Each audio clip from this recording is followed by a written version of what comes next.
ને ધ્યાનમાં રાખીને મૃત્યુ થયા છે, એટલે કારણ કે સેફટી નથી એના કારણે થઈને એમના મૃત્યુ થયા છે. આ ઘટના સામે આવી, તમારું શું કહેવું છે?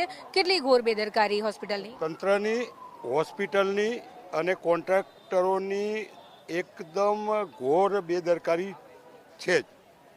અને બીજી વસ્તુ કે યુએન મહેતાની અંદર હાઉસકીપિંગમાં નોકરી કરતા રોકીભાઈ, જેને 2 દિવસ પહેલાં ગટરમાં ઉતારવામાં આવ્યા હતા, પહેલાં એમને એ જ દિવસે મૃત્યુ પામ્યા હતા.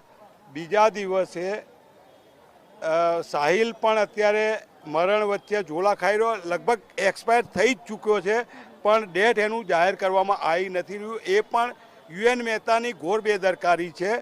અને લાગે છે કેમ હજુ મૃત્યુ જાહેર નથી કર્યું? કારણ કે અહીંયા પણ ગઈકાલે જે આંદોલનમાં બેઠા છે કર્મચારી, એ લોકો પણ કહેતા હતા કે બીજા કર્મચારીનું પણ મૃત્યુ થઈ છે, પરંતુ સત્તાવાર રીતે હજુ કોઈ જ માહિતી યુએન મહેતાએ નથી આપી. યુએન મહેતા કોન્ટ્રાક્ટર અને પોતાની ઘોર નિષ્ફળતા દબાવવા માગે છે, આરોપીઓને છોડાવવા માગે છે.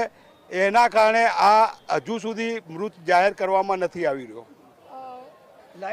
તમારું શું કેવું? ગેરકાયદેસર રીતે આવી રીતે શ્રમિકોને નો જીવ જોખમમાં મૂકવામાં આવે છે, એના પર શું કેવું? આના માટે જે કોન્ટ્રાક્ટ સિસ્ટમ છે એ રદ થવી જોઈએ અને પગાર ધોરણ જે સરકારી નિયમો છે એ પ્રમાણે આ લોકોની ભરતી કરવી જોઈએ અને એ લોકોને ટ્રેનિંગ આપવી જોઈએ અને life safety guard must be હોવા જ જોઈએ. અને અંકલ, તમને પૂછવા માંગીશ, ખાનગી સોસાયટીઓમાં પણ આવી રીતે ટેન્ક સાફ કરવા માટે થઈને સફાઈ કર્મચારીઓને અંદર ઉતારવામાં આવે છે, શું કહેશો? કોઈ પણ જાતની સેફટી